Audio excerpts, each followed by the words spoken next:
বকখালিতে এসে একটা জিনিস দেখতে পাচ্ছি, একটা মাত্র বক দেখা যাচ্ছে। একদিনের মতো আমরা বকখালি ঘুরবো। ওই দূরে দেখা যাচ্ছে সেই জল, আর ওই জায়গাগুলি দেখতে পাচ্ছি ফটো সেশন পয়েন্টেরই জায়গা, বেশ ভালো ছবি তোলা যাবে। সমুদ্রের পাড়ে এসে ডাব খাবো না কখনো হয় না। আমরা শুনেছি এর ভেতরে হরিণও আছে। আর দূরে দেখতে পাচ্ছি সমুদ্র কিন্তু হেভি উত্তাল, দারুণ লাগছে সিন। এই হেনরি আইল্যান্ডে এসে কিন্তু একদম ঠিকঠাক পজিশনে সি বিচ পাওয়া গেছে, একদম প্লেন সি বিচ। একদিন হোক বা দুদিন, বকখালি সফরে আসাই যায় যে কোনো দিন। যাবো করতে করতে ঠিক করে ফেললাম রবিবারের মতো ছুটির দিন। দীঘা কিংবা মন্দারমণি বাঙালিদের কাছে এখন ঘরবাড়ি, তবে বকখালি নির্জন নিবিড়ি পরিবেশে সময় কাটানোর জন্য উপযুক্ত জায়গা। পরিবারের সকলকে নিয়ে এখানে ঘুরতে আসলে শান্তি করে ঘোরা হবে, তবে সমুদ্রে স্নান করার মতো উপযুক্ত জায়গা বকখালি নয়, কারণ সি বিচ থেকে কয়েক মাইল দূরে সমুদ্রে জল পাওয়া যায়।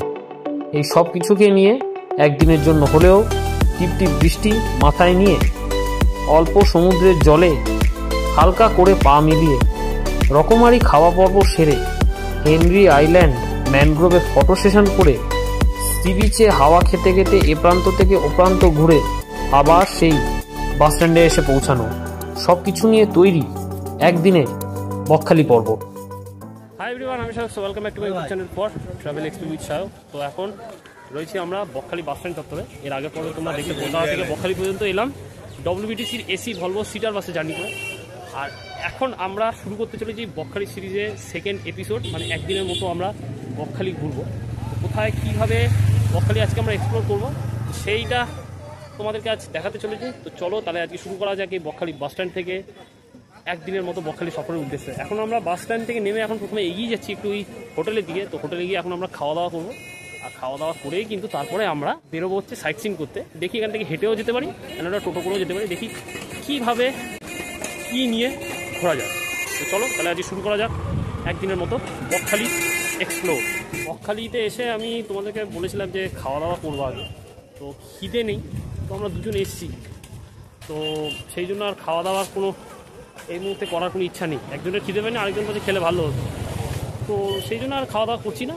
তাই একবারে দুপুরে লাঞ্চটাই করবো, কারণ আমরা বাসে আস্তেই খেয়ে নিয়েছি। ওই হালকা যা খাবার ছিল সেগুলো খেয়ে নিয়ে, আর এখানে সব কিছুই ভাজাপুরি, সকালবেলায় ব্রেকফাস্ট যা হয় পরোটা, লুচি, কচুরি এই সমস্ত বিক্রি হচ্ছে। আমার মনে হয় একটু লাইট খাবার হলে একটু বেটার হয়, কারণ এসব খেলে কিন্তু পেটের একটা প্রবলেম হতে পারে, কারণ ডেলি আমরা এগুলো খাই। তো এখন এই জন্য খাওয়া দাওয়া ছেড়ে দিয়ে আগে আমরা প্রথমে যাচ্ছি হচ্ছে এই বকখালি যে সি বিচটা রয়েছে সেই দিকে। আর এখান থেকে হেনরি আইল্যান্ডও যাওয়া যায়। হেনরি আইল্যান্ডের জন্য কিন্তু আমাদেরকে করতে হবে যে একটা টোটো রিজার্ভ, আর টোটো রিজার্ভ করে কিন্তু ওই হেনরি আইল্যান্ডে গেলে হেনরি আইল্যান্ড যে সি বিচটা সেটাও দেখতে পাবো, আর সেই সাথে পাবো হচ্ছে এই যে ম্যানগ্রোভ যে জঙ্গলটা রয়েছে সেইটা, আর ওখানে কিন্তু হরিণ রয়েছে, সেই হরিণও কিন্তু দেখা যায়। আর এই বকখালি বাস স্ট্যান্ডের থেকে ঠিক পাশেই রয়েছে, দেখলাম ফরেস্ট ডিপার্টমেন্টের একটা এরকম গেট মতো করা, ভেতরে দেখলাম ফরেস্ট বলে লেখা রয়েছে। বেসিক্যালি ওখানে ঘোরার কিছু নেই, তো আশপাশে হোটেল যেগুলো রয়েছে ওখানে জিজ্ঞাসা করলাম। তো যখন আবার এইদিকে আসবো তখন তোমাদেরকে দেখিয়ে রাখবো। এবার সেই সাথে তোমাদেরকে একটা ডাইরেকশন দিয়ে রাখি যে তোমরা কীভাবে কলকাতা বা পশ্চিমবঙ্গের যে কোনো প্রান্ত থেকে বকখালি আসতে পারবে। তো বকখালি আসতে গেলে কিন্তু তোমাদেরকে সড়কপথে যদি আসতে হয়, সে বর্ধমান হোক কলকাতা হোক, তোমাদেরকে ধর্মতলা থেকে কিন্তু যে কোনো বকখালিগামী সরকারি বা বেসরকারি এসি নন এসি বাসে করে কিন্তু তোমরা চলে আসতে পারবে এই বকখালি আইল্যান্ড বা বকখালি যে বাস স্ট্যান্ড সেখানে। ইভেন ফ্রেজারগঞ্জেও আসতে পারবে। আর সেই সাথে কেউ যদি রেলপথে বকখালি আসতে চাও তাহলে ডাইরেক্ট বকখালি পর্যন্ত তোমরা ট্রেন পাবে না, তোমাদেরকে শিয়ালদা থেকে ট্রেনে করে আসতে হবে হচ্ছে নামখানা। আবার নামখানা থেকে নেমে কিন্তু তোমাদেরকে ওই আসতে হবে ওই যে রাস্তা দিয়ে আমরা এলাম, তোমাদেরকে এর আগের পর্বে দেখিয়েছিলাম বাসের ভিডিওতে, যে ওই নামখানা স্টেশন দেখা যাচ্ছে, নামখানা যে মোড় 117 নম্বর জাতীয় সড়ক বা 12 নম্বর জাতীয় সড়কের যে ব্রিজের ওইখানটা, ওখান থেকে এসে সেই তোমাদেরকে করতে হবে হচ্ছে ওই ম্যাজিক গাড়ি, অটো বা ভ্যান করে বা বাস করে কিন্তু আসতে হবে হচ্ছে এই বকখালি। ওখান থেকে প্রায় 20-25 কিলোমিটার মতো রাস্তার সময় লাগতে পারে, 40 মিনিট মতো। এইভাবে কিন্তু আসা যায়, তাতে ব্রেক জার্নি বেশি হয়।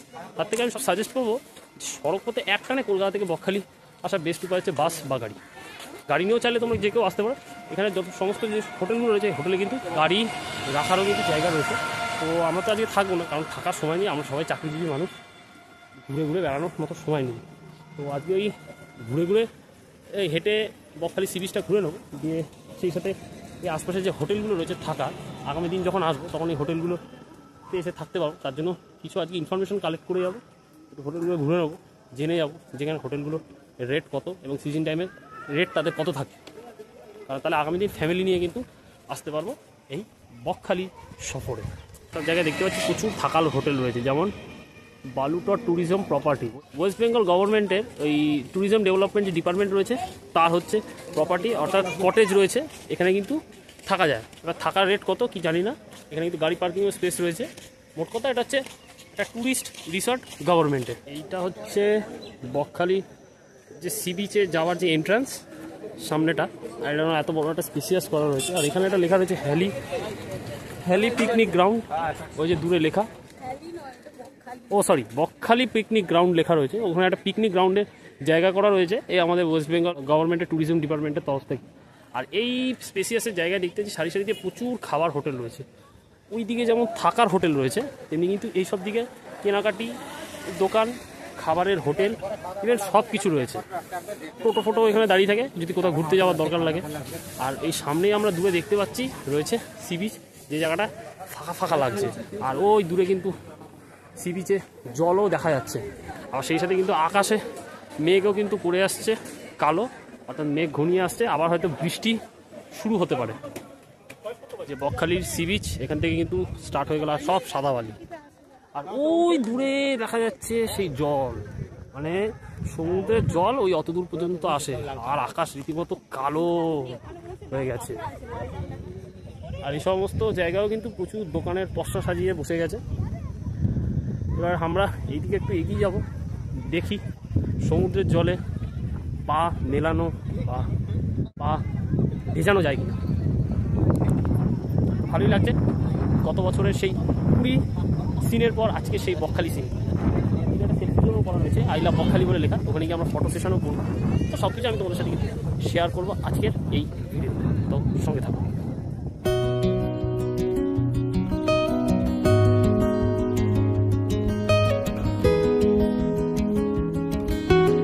বকখালি সমুদ্র শান্ত, কোনো জলোচ্ছ্বাস নেই, তাই এখানে স্নান করার কোনো উত্তেজনা নেই। দীঘা কিংবা পুরী সামুদ্রিক জলোচ্ছ্বাসে মানুষের স্নান করার আগ্রহটা বেশি দেখা যায়, তবে বকখালি নির্জন নিরিবিলি পরিবেশে একাকিত্বে কাটানো, শব্দ ধুলো বালি এসবের থেকে মুক্ত থাকার সেরা ঠিকানা। কাপল অথবা নিজের প্রিয়জনকে নিয়ে একটু আলাদা থাকা ভালো ঠিকানা।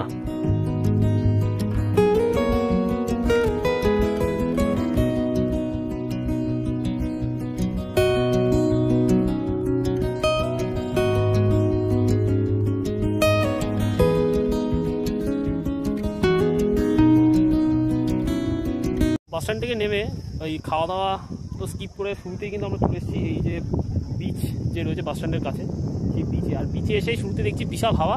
আর আজকে এই উইকেন্ডের দিনে সি বিচে কিন্তু ভিড় আছে, সেই অনুপাতে নেই যে দীঘাতে যেমন একদম লোক গিজগিজ করে, সেই ব্যাপারটা কিন্তু নেই। তো বকখালি অনেকটাই ফাঁকা, জীবনে প্রথমবার এসে এই একটা অভিজ্ঞতার সাক্ষী হলাম। তো আগামী দিন যারা বকখালি বেড়াতে আসতে চাইছো, একটু নির্জন জায়গা, নির্জন সমুদ্র সৈকতে কাটাতে, অবশ্যই আসতে পারো, দারুণ জায়গা। আর এদিকে ঝাউবনও রয়েছে, খুব ভালো জায়গা। আর সেই সাথে লোকজনের যা অবস্থা যা দেখলাম খুব একটা সুবিধার নয়। এবার বাকিটা বুঝে নাও, আলাদা করে ডিটেলিং করবো না, কিন্তু জায়গাটার মধ্যে একটা নির্জনতা, একটা যে ফাঁকা ফাঁকা ফিলিংস, সেটা কিন্তু তোমরা করতে পারবে। এবং খুব আনন্দে কিন্তু এখানে সমুদ্রের ধারে এসে দিনটা কাটাতে পারবে। মিনিট 15 ধরে তো আমরা সমুদ্রের ধারে দাঁড়িয়ে হাওয়া খাচ্ছিলাম। তো হাওয়া খেতে খেতে এবার একটু সমুদ্রের ওই পার ছেড়ে একটু এগিয়ে চলেছি এই সি বিচ। সেই সি বিচ ধরে যে ঘন ঝাউবনটা রয়েছে, ওইদিকে কিন্তু ঘন জঙ্গলটা রয়েছে ঝাউ গাছে। আমরা যেমন সি বিচের পার ধরে যেমন একদিকে দেখতে পাচ্ছি এই দূরে দেখা যাচ্ছে এই সমুদ্রের জল, আর ওই দূরে দেখছি সাদা বালি জমে জমে একটা উঁচু ঢিবির মতো হয়ে গেছে, মানে চড়া মতো পড়ে গিয়ে জায়গাটা একেবারে পুরো ওই দ্বীপ মতো হয়ে গেছে। বেসিক্যালি কখনোই দ্বীপ হতে পারে না, কিন্তু অরিজিনাল যদি জল পেতে হয় ওই দূরে সেই বকখালির যে সমুদ্রের ঢেউ, সেটা কিন্তু ওখানে পাওয়া যাবে। আর ওখানে গেলে কিন্তু একদম জলটা ঠিকঠাক মতো তোমরা পাবে।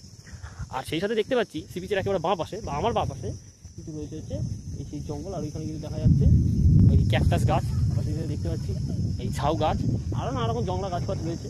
আবার সেই সাথে দেখছি ঝিঝি পোকার ডাক, নির্জন পরিবেশ। এই ঝিঝির ডাকে এই যে একটা আলাদাই অনুভূতি, বেশ চুপচাপ যে জায়গাটা বোঝা যাচ্ছে, বেশ ভালো ফিল করতে পারছি। মানে কয়েক ঘন্টা যদি একা একা থেকে যদি এখানে সময় কাটানো যায় বেশ কিন্তু ভালো লাগবে। আর জায়গাটাও ফাঁকা, এখানে লোকজনের আনাগোনা বলতে গেলে খুবই কম। তবে বলবো যে মানুষ সুকর্মে আসে না এই জায়গায়, কুকর্ম করতেই আসে। এবার বাকিটা তোমরা বুঝে নাও কী করতে আসে। মানুষের নানা রকম কুকর্ম থাকে, এইসব নির্জন জায়গাকে তারা বেছে নেয়। তো আমি বলবো এই নির্জন জায়গায় দিনের বেলায় ঘুরতে আসার জন্য ঠিক আছে, সবাই মিলে আসো, ঘুরে নাও, ফটো সেশন করো। ফটো সেশনের জন্য দারুণ জায়গা। ঘুরে টুরে আবার ওই যে দূরে যে মেন পয়েন্ট রয়েছে, যেখানে ওই যে সেলফি জোনটা রয়েছে, আমরা যেদিক থেকে এলাম ওই দিকে তোমরা আবার চলে যাও। ঝাউবনটা দেখবো, ঘুরে দেখি কি আছে। আর সামনে তো দেখতে পাচ্ছি লোকজনের আনাগোনা নেই বললেই চলে। বকের নামকরণ অনুসারে কিন্তু এই বকখালি জায়গাটার নামকরণ হয়েছে, কিন্তু এই বকখালিতে এসে একটা জিনিস দেখতে পাচ্ছি, একটা মাত্র বক দেখা যাচ্ছে। তাহলে এটা কি ঠিক হলো? হ্যাঁ, বকখালি নাম কেন, যেখানে হাজার হাজার বকের মিলন দেখা যাবে? বকের তো মিলন নেই, একটা মাত্র বক দেখছি ঘুরে বেড়াচ্ছে মাছ ধরার জন্য। তাহলে বকখালি নামটা কেন করা হলো? শুধু এমনি সমুদ্রের নাম হিসাবেই থেকে যেত। এই যে এই সেই সমুদ্রের বাঁ পাশে যে জঙ্গলগুলো রয়েছে, ঝাউবনের জঙ্গল, এইখানে আমরা এসেছি। আর বড্ড নোংরা, তাই আমি সবাইকে সাজেস্ট করবো যে এই সমস্ত জায়গায় বেড়াতে আসলে চেষ্টা করবো এই সমস্ত প্লাস্টিক, জলের বোতল ফেলে এই সি বিচের পার্কগুলো যেন নোংরা না করে। কারণ এতে কিন্তু প্রাকৃতিক পরিবেশ অনেকটাই দূষিত হয় বা নষ্ট হয়ে যায়। সি বিচ যত পরিষ্কার পরিচ্ছন্ন থাকবে বা যে কোনো টুরিস্ট যত পরিষ্কার পরিচ্ছন্ন থাকবে তত প্রাকৃতিক সৌন্দর্য তত আরও সুন্দর থাকবে। তো এই সমস্ত ঘন জঙ্গলের চার এখানে নির্জন ঝিঝি পোকার ডাক দিচ্ছে। আর সেই সাথে দেখতে পাচ্ছি প্রচুর ক্যাকটাস গাছ রয়েছে। আর জায়গাগুলো একেবারে পুরো নোংরা, সাদা বালি ভর্তি। যে এমন জায়গা যে দাঁড়িয়ে একটু ফটো সেশন করা যাবে তেমন তা নেই। বলছিলাম তখন তো কিছু কিছু জায়গায় আছে, কিছু কিছু জায়গায় নেই। তো আরও একটু এগিয়ে যাই, ঘুরে দেখি আর কী কী ফটো সেশনের পয়েন্ট রয়েছে এইরকম সি বিচের ধারে, এই বাঁ পাশের এই ঝাউবনের জঙ্গল। আর আমরা এই সি বিচের পার ধরে এই সাদাবালিতে ভর্তি, পায়ে তো যথাযথ সাদাবালি ঢুকে একটু যাত্রা অবস্থা। ওই ধরে হাঁটতে হাঁটতে যাচ্ছি সমুদ্রের হাওয়া খেতে খেতে ওই ঘন ঝাউবনের জঙ্গলের দিকে। আর স্টার্ট হয়ে গেছে হচ্ছে ঘন সেই ঝাউবনের জঙ্গল। আর এই দিকে দেখছি বেশ কয়েকজন মানুষজন কিন্তু নেমে আসছে ওই জঙ্গলের ভেতরে গেছে কেউ ফটো সেশন করতে। আর ওগুলো হচ্ছে ফটো সেশন পয়েন্ট। এবার জানি না কতটা পরিষ্কার পরিচ্ছন্ন না কতটা নোংরা, কারণ আমরা দেখতে পাচ্ছি ম্যাক্সিমাম জায়গায় প্রচুর নোংরা পড়ে, হয়তো অনেক সময় সমুদ্রের জলে ভেসে আসে, এগুলো একটা ব্যাপার আছে। তো নোংরা পাড়িয়ে ওই সমস্ত জায়গায় যেতে চাইছি, তো গেলে ভালো হয়, কারণ আমাদের আবার ফেরার ব্যাপার আছে। এই জায়গায় যদি বেশি টাইম দিই তাহলে বাকি জায়গাগুলো আর ঘোরা হবে না, কারণ এখান থেকে হেনরি আইল্যান্ড আছে, এগুলো ঘুরতে যাওয়ার ইচ্ছা আছে। তো দেখি এই জঙ্গলটা দেখি, দিয়ে তারপরে আমরা কিন্তু ওইদিকে ব্যাক করে চলে যাবো। আর এই হচ্ছে সেই ঘন জঙ্গল, দারুণ সিন। আর মেঘলা আকাশ, একটা বৃষ্টি বৃষ্টি ভাব, দূরে দেখছি বিদ্যুৎ চমকাচ্ছে। তো এখন এই মুহূর্তে যেতে পারলে কিন্তু এই মুহূর্তে ঘুরতে পারলে কিন্তু লাভ আছে। আর এই সময় সমুদ্রে পাঁচ বর্ষার মৌসুমে কি বলেছিলাম যে সমুদ্র অথবা জঙ্গলের কোনো জায়গা যদি ঘোরা যায় তাহলে তার প্রাকৃতিক সৌন্দর্যের যে আলাদাই একটা অনুভূতি সেটা কিন্তু ভালোভাবে ফিল করবো। সেটা কিন্তু অবশ্যই আমরা ফিল করতে পারছি। আর মেঘ লাগছে, দারুণ লাগছে, দারুণ নির্জন জায়গা, পরিবেশ কতটা সুন্দর, দেখি কেমন ঘোরা হয়। আর ঘন ঝাউবন কিন্তু এখান থেকে শুরু হয়ে যাচ্ছে। আর এটা দেখতে পাচ্ছি যে ঝাউবনগুলো কত ঘন। আর ওই জায়গাগুলো দেখতে পাচ্ছি ফটো সেশন পয়েন্টেরই জায়গা, বেশ ভালো ছবি তোলা যাবে। কিন্তু জায়গাগুলো যাওয়া যাচ্ছে না একটাই কারণ, যা নোংরা। কারণ এগুলো কিন্তু সমস্ত ওই সমুদ্রের জলে ভেসে এসে ওই নোংরাগুলো ওখানে জমা হয়ে গেছে। যখন বর্ষা বা সাইক্লোনের সময় যখন সমুদ্র উত্তাল থাকে, যখন ঢেউ বেড়ে যখন ওই দিকে পৌঁছায়, তখন কিন্তু এই নোংরাগুলো এখানে এসে জমা হয়। আর ওই নোংরা জমা হয়ে জায়গাগুলো নোংরা হয়ে গেছে, তাই ওখানে ওই জন্য আমরা যেতে পারছি না ওই নোংরা পাড়ি। আর সেই সাথে কিন্তু দেখতে পাচ্ছি এই সি বিচের ধারে মানে পুরো ঘাস হয়ে গেছে। মানে বলতে গেলে বলা যায় জায়গাতে কেউ হাঁটা চলা বা আনাগোনা কারণ নেই। এখানে হয়তো সমুদ্রের জল এসে পৌঁছায় না বলে এখানে এই জন্য ঘাস হয়ে গেছে, আর পুরো মাটি মতো হয়ে গেছে। তারপর হচ্ছে সাদা বালি নিয়েও পুরো মাটির মতো পরিস্থিতিতে তৈরি হয়ে গেছে। আর এরকম পুরো নদীর পাড় যেরকম থাকে অ্যাকচুয়াল ওরকম ঘাস জমে সেই রকম কিন্তু কিছুটা সিন হয়ে রয়েছে। আর দূরেও দেখছি এরকম পরিস্থিতি তৈরি হয়ে গেছে, জানি না, হয়তো মনে হচ্ছে ওইখানেও এই একই পরিস্থিতি, তবে এখানে ঘাস যতটা বেশি ওখানে দেখতে হচ্ছে ততটা কম। তো এই কারণে কিন্তু এই সিনারিটা কিন্তু আলাদাই একটা অনুভূতি এনে দিয়েছে আমাদের এখানে পৌঁছানোর পর। ঘড়িতে এখন সকাল 11:22। তো আমরা ওই ঘন ঝাউবনের দিকে গেছিলাম। তো ওখানে গিয়ে আমরা ভেবেছিলাম একটু দাঁড়িয়ে ফটো সেশন করবো, কিন্তু যা মেঘ করে আসছে আর দূরে দেখছি সেই সাথে আওয়াজ হচ্ছে বৃষ্টির। মানে যে কোনো সময় কিন্তু ঝমঝমিয়ে বৃষ্টি নামতে পারে এখানে। তো সেই জন্য কিন্তু আমরা আগেভাগে ছাতা খুলে, হালকা টিপটিপ করে পড়ছে, আমরা কিন্তু এগিয়ে যাচ্ছি ওই মেন পয়েন্টের দিকে, যেখান থেকে আমরা ওই সি বিচে উঠে এই ঝাউবনের দিকে এসেছিলাম সাইট সিনটা পুরো এক্সপ্লোর করতে। তো এখন দেখলাম যা আকাশের পরিস্থিতি, যা আবহাওয়া হয়ে রয়েছে, ভালো লাগছে এদিকে, কিন্তু যে হারে বৃষ্টি আসছে ভিজে যেতে পারি, সেই কারণে কিন্তু আমরা ওখান থেকে ফিরে আসছি। তাই এখন তো ছাওয়া থাকলে সেখানে গিয়ে একটু দাঁড়াবো, দাঁড়িয়ে দেখি বৃষ্টি কেমন হয়। আর বৃষ্টির আওয়াজও হচ্ছে, পুকুরের জলের ঢেউয়েরও আওয়াজ আসছে, আর সেই সাথে কিন্তু বৃষ্টিরও একটা যে জোরে আওয়াজ সেটাও কিন্তু বোঝা যাচ্ছে। 5-10 মিনিটের মধ্যে ওই ঝাউবন থেকে হেঁটে আমরা চলে এসেছি এই মেন পয়েন্টের দিকে। আর সমুদ্রের পাড়ে এসে ডাব খাবো না কখনো হয় না। এখান থেকে ডাব দিল হচ্ছে 50 টাকা মতো ডাব। আর যা হাওয়া দিচ্ছে, বাবা, সেই সাথে আসছে এবার জোরে বৃষ্টি।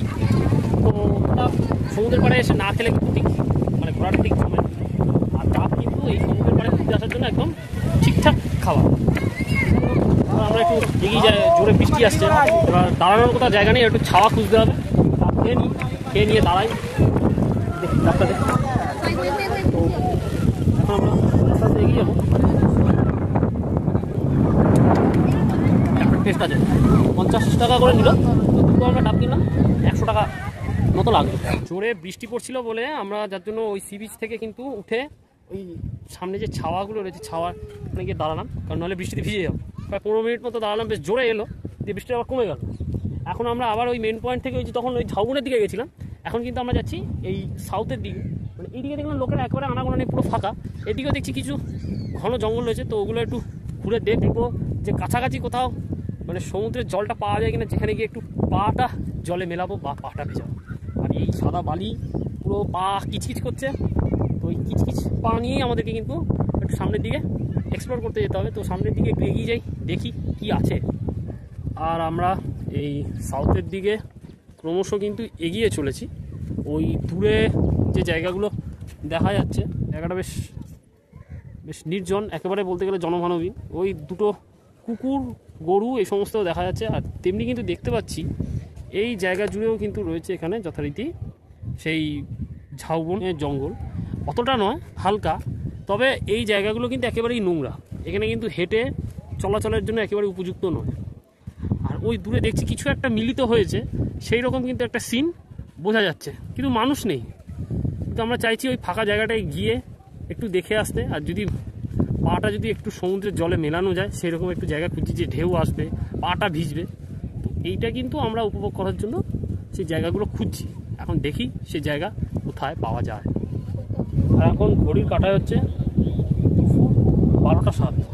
আর এখন আমরা ওই দক্ষিণের দিকে যে জায়গাটায় পড়েছিলাম যাওয়ার কথা, যেখানে আমি বলছিলাম যে একেবারে জনগণহীন কোনো মানুষের দেখা নেই, ওই জায়গাটা 8 ঘন্টার মতো সময় লাগে। দূরে দেখতে কিছুই পাচ্ছি না, মানে জল নেই, মানে শুধু মনে হচ্ছে হেঁটেই যাবো। তো জলের কোথাও দেখা পাচ্ছি না। কাছাকাছি এসে একটু এই সমুদ্রের জল এখানে একটু হালকাভাবে বুঝতে পারছি, ছাতা উড়ে যাওয়ার চান্স আছে বলে আমি আর কিছু করতে পারছি। এখানে গিয়ে একটু জলে যদি হালকা পা ভেজানো যায় সেটা চেষ্টা করবো, তবে মনে হয় না হবে, কারণ এখানে কিন্তু রীতিমতো বালি নরম, পা কিন্তু ঢুকে যাচ্ছে। তাই এরকম পা ঢুকে যাওয়া এই পজিশানে আসাটা কিন্তু সত্যিই খুব চাপে, সেই জন্য যেতে পারছি না। তাই চেষ্টা করবো না যাওয়ার। আর তাই সমুদ্রের জল কিন্তু তো পেলাম না একটু পা ভেজানোর জন্য, তো আর কি করা যাবে। তো এখানে দাঁড়িয়ে একটু হাওয়া খাচ্ছি, ভালোই লাগছে, গরম ঠান্ডা একটু মিক্সড করে এই হাওয়াটা আসছে, অসাধারণ। আর দূরে তো দেখতে পাচ্ছি লোকজন ওই কোনায় গিয়ে অত দূরে কিন্তু স্নান করছে, মানে সমুদ্রের স্নান করার যে উচ্ছ্বাস তাদের মধ্যে কিন্তু দেখা যাচ্ছে, সেটা কিন্তু দারুণ লাগছে। তো যাই হোক, আমরা সেটা পাচ্ছি না, আমাদের খুব কষ্ট হচ্ছে। চেষ্টা করবো একদিনের জন্য সফরে আসা এই বকখালিতে এসে, তাহলে একদিন সমুদ্রের জলে একটু স্নান করতে পারবো, তাহলে কিন্তু মন ফ্রেশ হয়ে যাবে, ভালো লাগবে। উইকেন্ডের জন্য রিফ্রেশমেন্টটা দরকার এই সমস্ত জায়গায় আসে। আর ওই দূরেও দেখতে পাচ্ছি এরকম ঝাউবন দেখা যাচ্ছে, কিন্তু একটা জায়গায় মিলিত হচ্ছে, সেটা কি সেটা কিন্তু আমি বুঝতে পারছি না। আর এখানে দাঁড়িয়ে এরকম নির্জন জায়গায় মানুষ নেই, ফাঁকা, কোনো চিৎকার চেঁচামেচি নেই, যে হাওয়া খাওয়া যাচ্ছে, ভালো লাগছে, সত্যি অসাধারণ।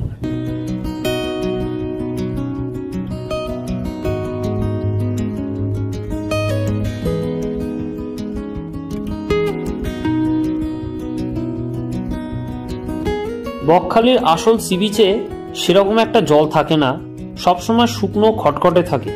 তবে বর্ষা বা সাইক্লোনের সময় এইসব জায়গা সমুদ্র হয়ে ওঠে উত্তাল। এই সি বিচের থেকে হেনরি আইল্যান্ডের সি বিচে যথেষ্ট পরিমাণে জল থাকে, সি বিচটাও বেশ সুন্দর। সেই সি বিচের গল্প আসবে কিছুক্ষণ পরে।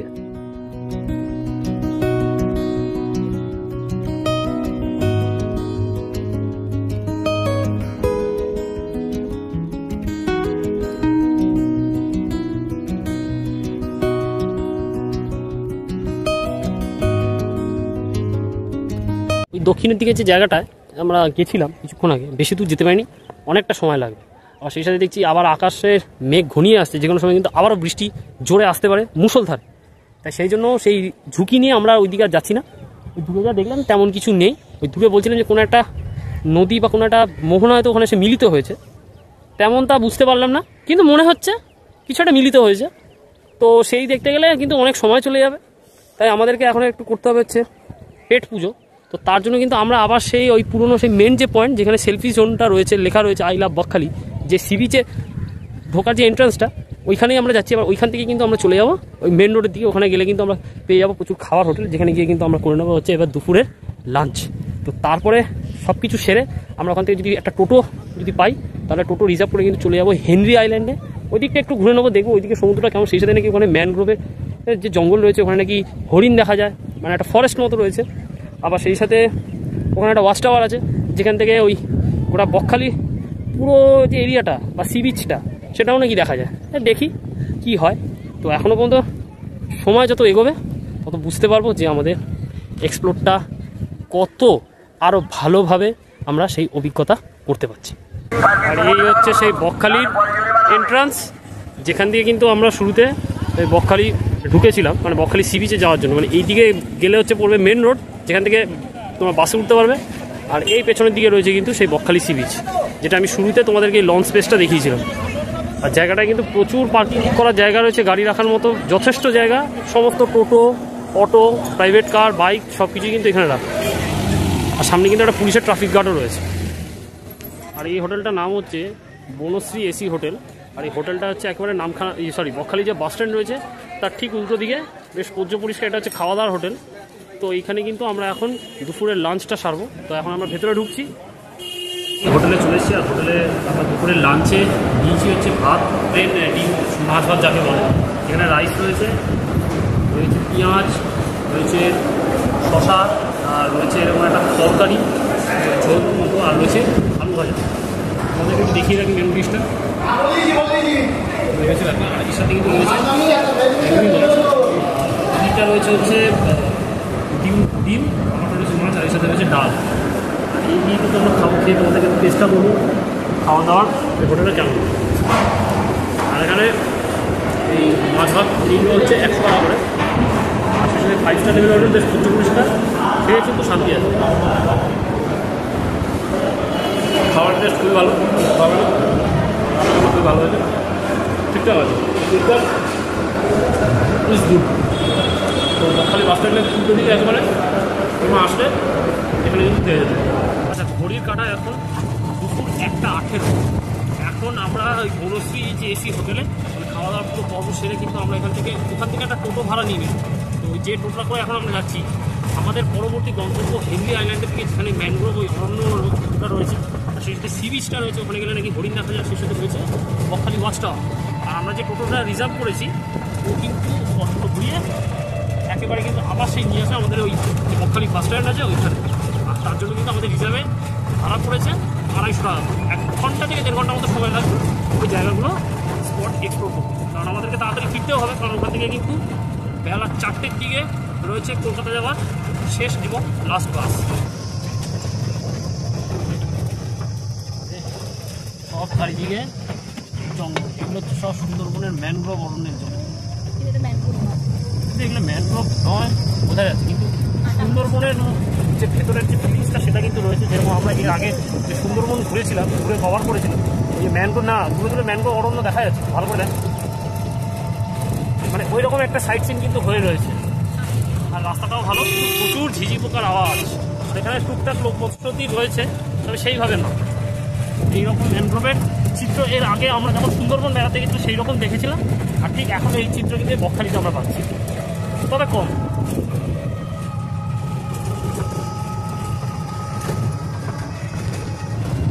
হচ্ছে এই জায়গাটা হচ্ছে আমরা যথারীতি হেনরি আইল্যান্ডে ঢুকে গেছি। আর এই জায়গাটাকে দেখলাম লেখা রয়েছে মৎস্য বন্দর। হেনরি আইল্যান্ডের এই যে গ্রাউন্ডটায় আমরা ঢুকেছি, এটা কিন্তু বেসিক্যালি একটা মৎস্য বন্দর যা লেখানো আমাদের। কত দাদা? 30 টাকা দুটো? আচ্ছা, এখানে ঢোকার জন্য কিন্তু আমাদেরকে দিতে হবে হচ্ছে 30 টাকা, অর্থাৎ এক একজনের 15 টাকা করে তো দুজনে কিন্তু আমাদের লাগলো 30 টাকা। তো এখানে কিন্তু ঢুকতে গেলে এন্ট্রি ফি দিয়ে তবে কিন্তু গোটা জায়গাটা কিন্তু ঘোরা যাবে। কি সুন্দর জায়গাটা সাজানো, পুরো বাগান করা, একটা পুরো গ্রাউন্ডের মধ্যে দিয়ে কিন্তু আমরা এগিয়ে যাচ্ছি। আর এই সমস্ত জায়গাগুলো কিন্তু মাছ চাষ হয়, এরকম এদের জন্য পুকুর করে রাখা আছে। খুব সুন্দর জায়গাটা। সোজা তো আচ্ছা ঠিক আছে। আমাদের ওই বকখালি বাস স্ট্যান্ড থেকে ওই হেনরি আইল্যান্ডে আমরা এখন এই মুহূর্তে এসে পৌঁছলাম। আসতে সময় লাগলো হচ্ছে 20 মিনিট মতো। আর এই যেখানে আমাদের টোটো নামিয়ে, ওই যে টোটো আমাদের দাঁড় করিয়ে রাখা আছে, ওই টোটোতে করেই কিন্তু আমরা আবার ফিরে যাব। আর এই সামনে থেকে কিন্তু শুরু হয়ে যাচ্ছে ওই যে হেনরি আইল্যান্ড, যে ম্যানগ্রোভের অরণ্য, সেইটা। তো তোমাদেরকে এবার ভেতরে ঘুরে আমি ওই দেখাবো। সামনেই দেখতে পাচ্ছি একটা ঘন জঙ্গল, মানে এন্ট্রান্সটাই দারুণ। তো চলো একটু দেখে নেওয়া যাক। এটাই হচ্ছে হেনরি আইল্যান্ডের সেই ম্যানগ্রোভ অরণ্য।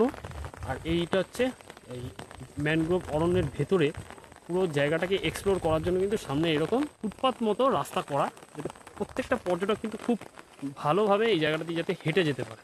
এই হচ্ছে সব ম্যানগ্রোভের জঙ্গল, আর নিচে দেখতে পাচ্ছি সব কাঁটা জাতীয় গাছপালা রয়েছে, যেটা আমরা সুন্দরবনে এর আগে দেখেছিলাম। আর সেই ফিলটা কিন্তু এখন আবার এই হেনরি আইল্যান্ডে এসে মনে হচ্ছে। সব জল জমে রয়েছে দেখতে পাচ্ছি, দারুণ দারুণ।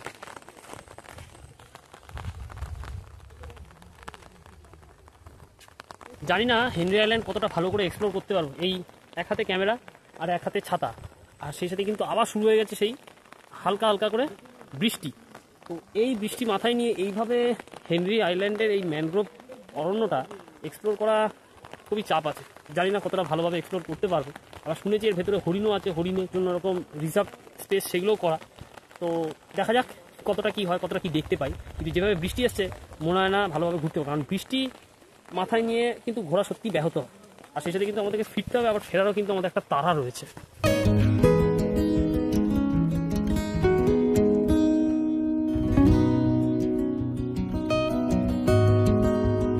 হেনরি আইল্যান্ড ঢুকতেই চোখে পড়বে এই ম্যানগ্রোভের মেলা, যেখানে দেখা যাবে সুন্দরী, কলসি এবং পেয়ারা বাইন গাছ। গাছগুলোর সর্বত্র খুঁটিনাটি দেখা যেত একটু সময় নিয়ে, কিন্তু অকাল বর্ষণে পুরো পরিকল্পনা বরবাদ করে দিল। আর এই ম্যানগ্রোভ ফরেস্ট পেরোলেই পড়বে সি বিচ। এই জায়গার সিনারিটা অসাম হয়ে রয়েছে, দারুণ, ফাটাফাটি।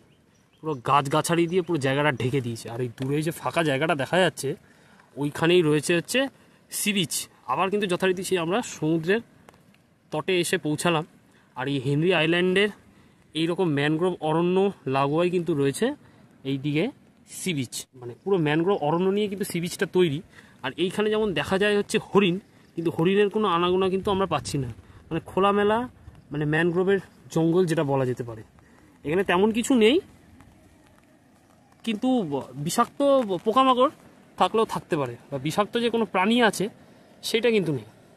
আর দূরে দেখতে পাচ্ছি সমুদ্র কিন্তু হেভি উত্তাল, দারুণ লাগছে সিন।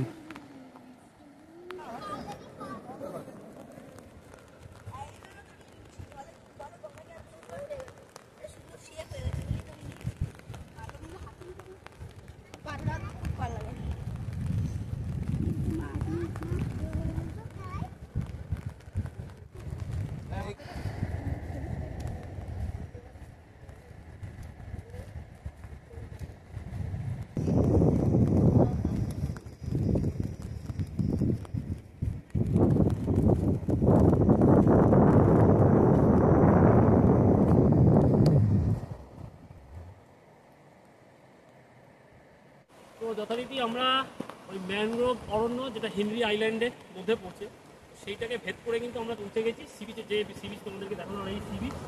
দেখতে পাচ্ছি আবহাওয়াও কিন্তু ঘোরালো হয়ে গেছে, মুষলধারে বৃষ্টি হওয়ার চান্সটা খুবই বেশি। আর টিকটিক করে বৃষ্টি পড়ছে, ছাতা মাথায় নিয়ে দাঁড়িয়ে আছি, আর হাতে ধরে সবসময় ছাতা নিয়ে ঘুরতে হচ্ছে। আর সেখানে দেখতে পাচ্ছি সমুদ্রের জলস্তরও বাড়ছে, সেখানে কিন্তু ঢেউও বাড়ছে। আর সেখানে কিন্তু এই সি বিচটা সত্যিই খুব সুন্দর, মানে পা ভিজিয়ে কিন্তু আনন্দ লাগছে। মানে কোথাও গিয়ে ওই বকখালির যে মেন যে সি বিচ, সেখানে গিয়ে হয়তো পা ভিজাতে পারছিলাম না, ভালো লাগছিল না। একটা ঠিকঠাক মতো পজিশন খুঁজছিলাম যে কোথায় পা ভেজানো যায় সমুদ্রের জলে। তো এই হেনরি আইল্যান্ডে এসে কিন্তু একদম ঠিকঠাক পজিশনে সি বিচ পাওয়া গেছে, একদম প্লেন সি বিচ, কোনো অসুবিধা নেই। পা ভিজে সত্যি খুব আনন্দ লাগছে। সি বিচটাও সুন্দর, কিন্তু সেই সাথে সি বিচটাও কিন্তু খুব বিপজ্জনক, কারণ এখানে কিন্তু দেখতে পাচ্ছি চোরাবালি রয়েছে। আর যত ঢেউ আছে তত দেখছি বালি যেন রীতিমতো পায়ের দিক থেকে সরে যাচ্ছে। তো সেই জন্য আর বেশি রিস্ক নিয়ে সামনের দিকে এগোলাম না, কারণ বিপদের সম্ভাবনা কিন্তু থাকে। আর যেহেতু এখন বর্ষার সময় আর নিম্নচাপের ভূপতি রয়েছে, তাই এই সমস্ত কোনো রিস্ক বা ঝুঁকি কিন্তু নেওয়া যাবে না। একটু সামান্য দাঁড়িয়ে একটু ভালোভাবে এই সামুদ্রিক যে ওয়েদার সেটাকে একটু ভালো করে ফিল করছি, কেমন লাগছে উইকেন্ড ডেতে। কাটিয়ে নিয়ে কিন্তু আমরা এখান থেকে চলে যাবো আমার যথারীতি আমাদের সেই বকখালি বাস স্ট্যান্ডে। আর এইটাই কিন্তু আমাদের মানে লাস্ট ঘোরা, আর কিন্তু ঘোরার মতো কিছু নেই। ওই সি বিচ, ম্যানগ্রোভ আর ওই বকখালিতে ওই যে মেন সি বিচ, ওইটা আর কিচ্ছু নেই। আর আছে আরও জায়গা, ওগুলো ঘুরে বেসিক্যালি কোনো লাভ নেই। আর বকখালি যে ওয়াচ টাওয়ার সেটা আমি খোঁজার চেষ্টা করছি, সেটা কিন্তু এখনও পর্যন্ত কোথায় সেই ইনফরমেশন পাইনি। ইনফরমেশন যদি পাই কোনো দিনও আসতে সেটা অবশ্যই আমি বলেছি শেয়ার করবো বা ব্যবহার করবো। যাই হোক, টাইম কাটিয়ে নিই, তারপরে আমরা এখানে বেরিয়ে হেনরি আইল্যান্ড ঢুকতে কিন্তু এই যে বড় পুকুর মতো করা রয়েছে না, আর তার মাঝে যে দ্বীপ গুজির আছে, এটা একটা হেনরি আইল্যান্ড বলে একটা নাম দেওয়া হয়েছে। কিন্তু বেসিক্যালি এই জায়গাটা কিন্তু মাছ চাষ হয়, এগুলো হচ্ছে সব মাছের বেরি, ওইদিকেও সব মাছের বেরিয়ে আছে। আর দূরে দেখতে পাচ্ছি এক সারি দিয়ে এরকম কালারের কুড়ে ঘরের মতো ছোট ঘর বানানো, এগুলো অ্যাকচুয়াল কটেজ। ওখানে ওয়েস্ট বেঙ্গল ট্যুরিজম ডিপার্টমেন্ট ওগুলোকে পর্যটকরা যাতে ঘুরতে এসে এখানে থাকতে পারে সেইগুলোকে ভাড়া দেয়, আর ওগুলো ভাড়ার রেটও কিন্তু অনেক। কিন্তু জায়গাটা খুব সুন্দর, খুব নির্জন। আর এইখানে কিন্তু রয়েছে পার্কিং করার জায়গা। সবসময় বৃষ্টি হচ্ছে, ওই পরিস্থিতি নিয়ে কিন্তু কোনোদিনও ঘোরা যায় না, তা আমার ছাতা মাথায় নেই, এটা সত্যি খুব অসুবিধাজনক। তো আমরা ওই জন্য বেশিক্ষণ ওখানে ঘুরতে পারলাম না। যে হেনরি আইল্যান্ড থেকে কিন্তু আমরা যে টোটোটা রিজার্ভ করে এসেছিলাম, ওই টোটোটা করে কিন্তু এখান থেকে বেরিয়ে যাবে। তাই এখান থেকে কিন্তু আমরা একদম বাস স্ট্যান্ডে চলে যাবো, ফালতু সময় কষ্ট করে লাভ নেই। ওখান থেকে 3টে অথবা 4টের দিকে বাস রয়েছে, এখন ঘড়ি কাটা হচ্ছে 2:30। 3টের বাস পেয়ে যায় খুব ভালো, কারণ আগে হয়তো পৌঁছালে কি বাসে বসার জায়গাটা পাবো এবং বসে আরাম করে কিন্তু আমরা যেতে পারবো কলকাতার দিকে বা ঠাকুর। দেখা যাক কী হয় এখন। তার আগেও অনেক বাস আছে, এবার দেখি যদি সেগুলো পেয়ে যাই। সেগুলো পেয়ে লাভ নেই, বাসগুলো পেয়ে নাহলে দাঁড়িয়ে দাঁড়িয়ে যেতে হবে। তার থেকে বেটার বসে যাওয়া, একটু সময় নিয়ে যাওয়া।